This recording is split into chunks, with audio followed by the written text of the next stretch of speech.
Regarding the seventh-day Sabbath and its first order of observation as described in the book of Genesis, when examined by scholars coming from diverse schools, across numerous countries, from different centuries, one of two conclusions are reached: 1. The Sabbath begins and ends with sunrise, and 2. The same but at sunset. These antithetical views usually belonging to a distinct solar or lunar calendar, each presenting a distinct time reckoning from the perspective of ancient Israel and its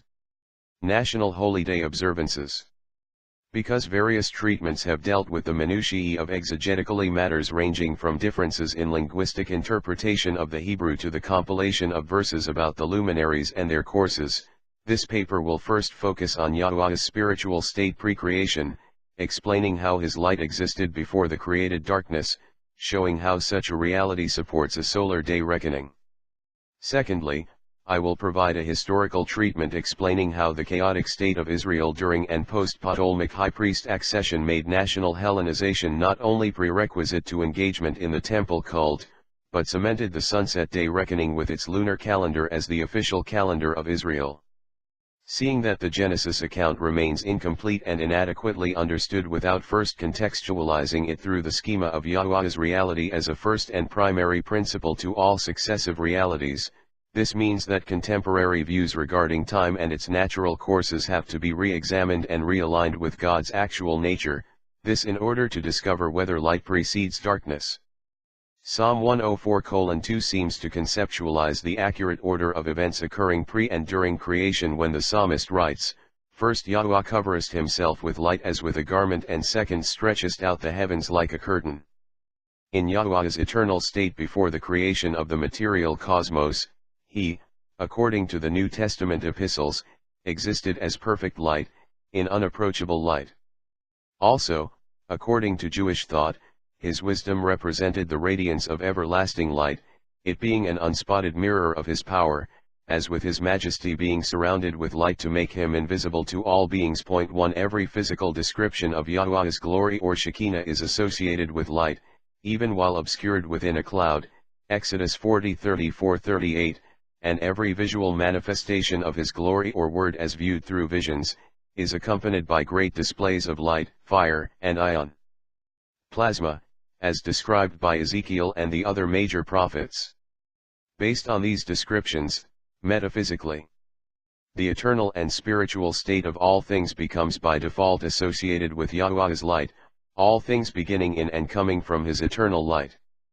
Because light and darkness are created things, ISA 45:7, it must be accepted that the darkness of the material realm pre-creation, let this be called the empty space in which the universe is now contained, was created by God and did not exist as a byproduct of his non-dwelling.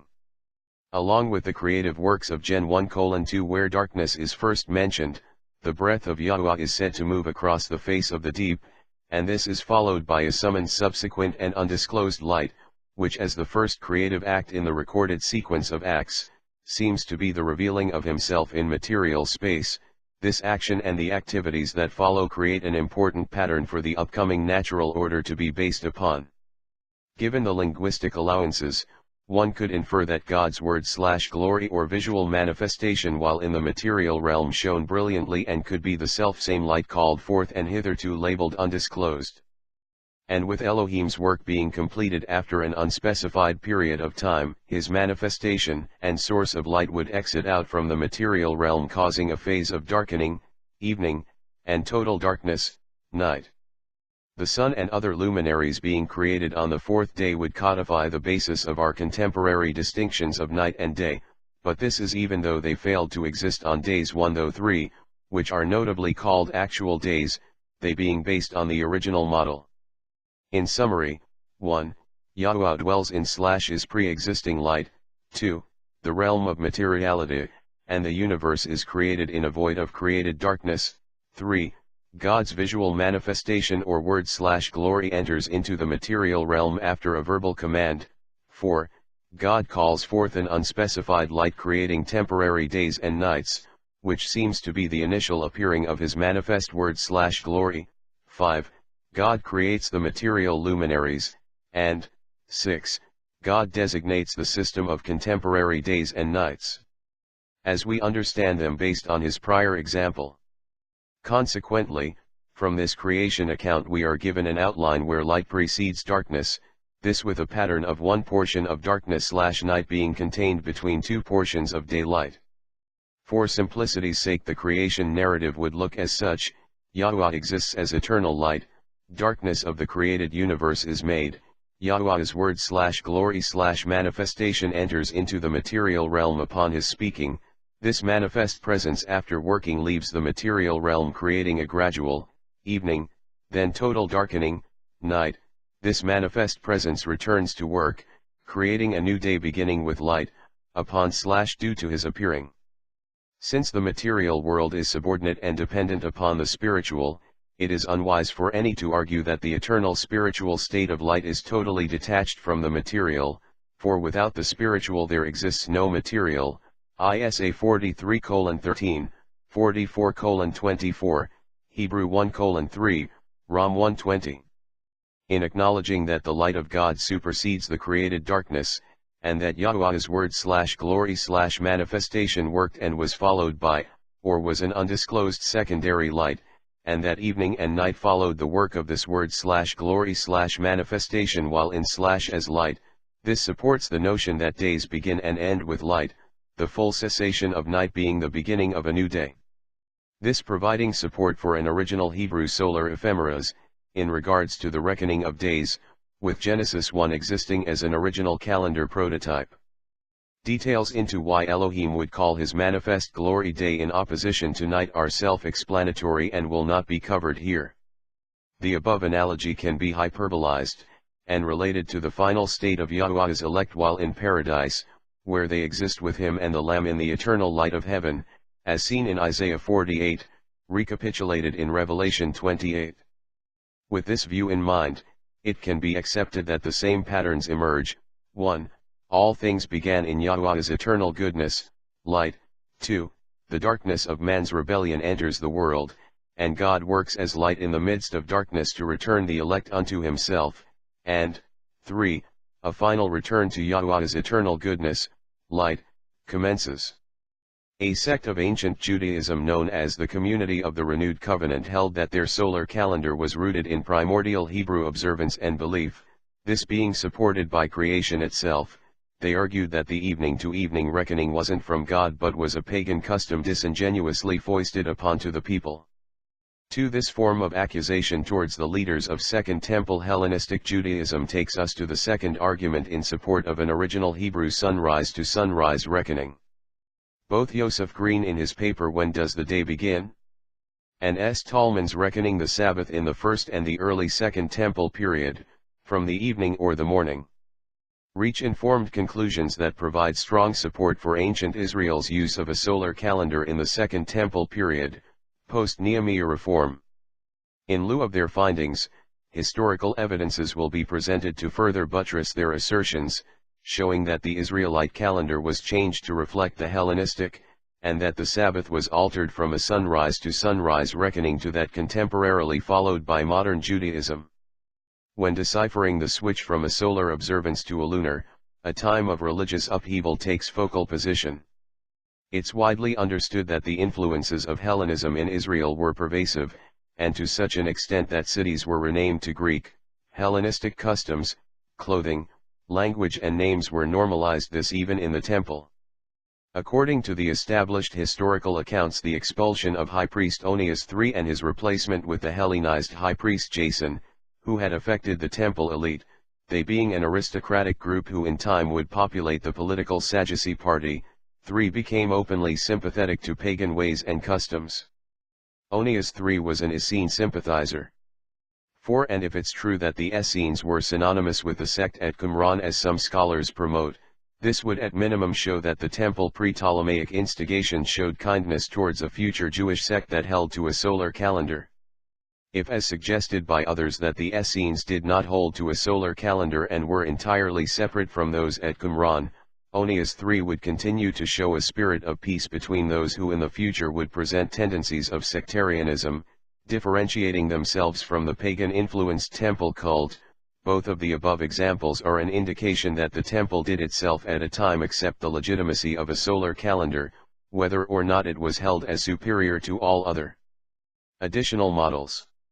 Heger, Eschel and other scholars from their readings of the MMT conclude that the Hasmonean high priest Jonathan was the person responsible for formally solidifying dependence upon a sole lunar calendar within the temple cult, and after his authoritative legitimizing of this particular calendar, it differing from what appears to be already established, true sectarianism begins. Yet this view isn't universally held, as Stern in his book Calendar and Community, as well as a selection of his other similar works, presents a contrary view, yet one that seems to fail legitimizing the historical force behind Greek political persuasion during this crucible period. The takeover of the high priesthood by secularized men, be they of the traditionally held high priest's lineage or not, echoes the non-Davidic rulership of the kings in southern Israel post-Solomon, or the unrelated but similar purchasing of the Roman papacy by the Medici during the Renaissance. After the Jerusalem temple's defilement by Antiochus Epiphanes and the forced dejudaization of the nation as described in the Maccabean accounts, this coupled with the tumult and wars erected by the Hasmoneans, and the many years of change and adaptation following multiple changes in questionable leadership, it becomes extremely likely that any tendency towards a calendar in misalignment with the Greeks who were in control over the temple explicitly or through affect would have lost its footing, being superseded by a new lunar type, at least within the circles of those in power, as seems to be the case. It wouldn't be unusual for Israel to adopt additions to their calendar, for this behavior has been displayed historically, as is prominently seen in the renaming of months after Babylonian titles, so a shift from a solar reckoning to a lunar would have much less religious significance, as some now argue, especially given the lack of biblical specifics on reckoning non-high holy days. The Hasmoneans were at first in a large way anti-Hellenistic, but this family, having been brought up in an Hellenized Israel, would have been by environment already influenced by its pervasive powers, this making it impossible to know whether Matthias and his sons held to a solar or lunar calendar type before the creation of their wars. Ambiguity is purposeful here. So, if it is true that the first Maccabees were staunchly orthodox, the negative effects of pagan culture could have been naturally alluded to as correct, if they were brought up with Hellenistic beliefs, which evidence suggests mostly all were. With the Maccabees' succeeding climb to power, they being placed as high priests though not of Tzadokite origins, like all political endeavors their focus became less on fighting for the integrity of religious dogma but peace and success under the power of foreign rulers.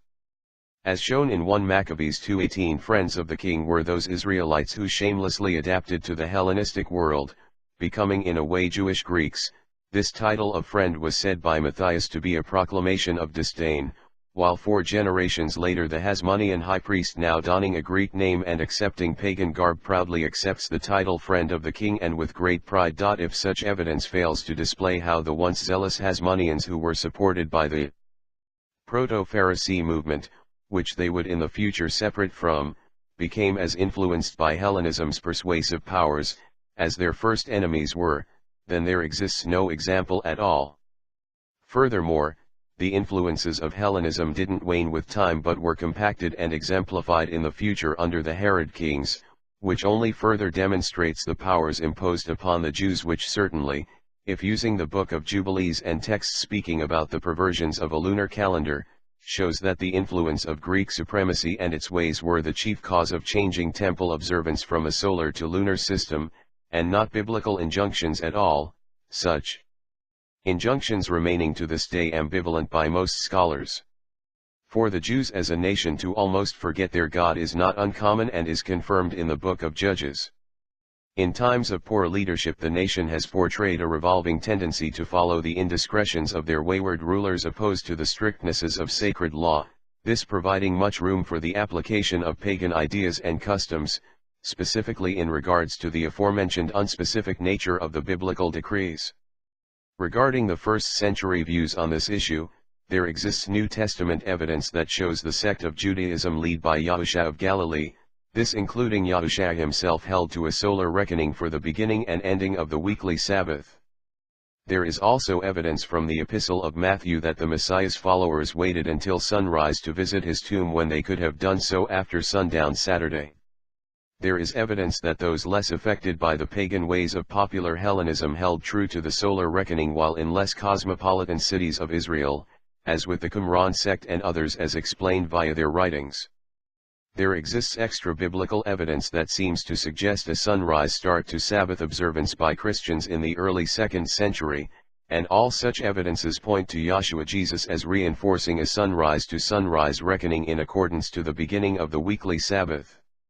With Tallman and Green's in-depth work on this subject, as with the historical proofs on the high probability of Hellenistic influence and governmental pressures as being chief causes of calendar changes in Israel, as with the lack of firm rebuttal from scholarly opposition apart from conjecture or interpretive explanations, it seems clear that the sunrise to sunrise reckoning was the first method of observing days according to the Hebrew scriptures, this being based on Genesis 1 as a primordial calendar type. The results of these findings mean that since before the destruction of Jerusalem in 70 AD, many adherents to Judaism and then eventually Sabbatarian Christianity have been lacking in their observance of the Sabbath day, in a complete sense. The results of this error being a loss in sanctification and blessing as according to the promise of Isaiah 58:13, this with a concomitant effect of punishment/lack of knowledge for Sabbath defilement. Yahusha as the promised Messiah was foretold to establish the law according to his Father's commandment, and since evidence shows that he and his disciples kept the Sabbath from sunrise to sunrise, as would be expected if such a form were the original, then this means that all modern adherents to the Christian and Jewish faiths need to return and practice the same.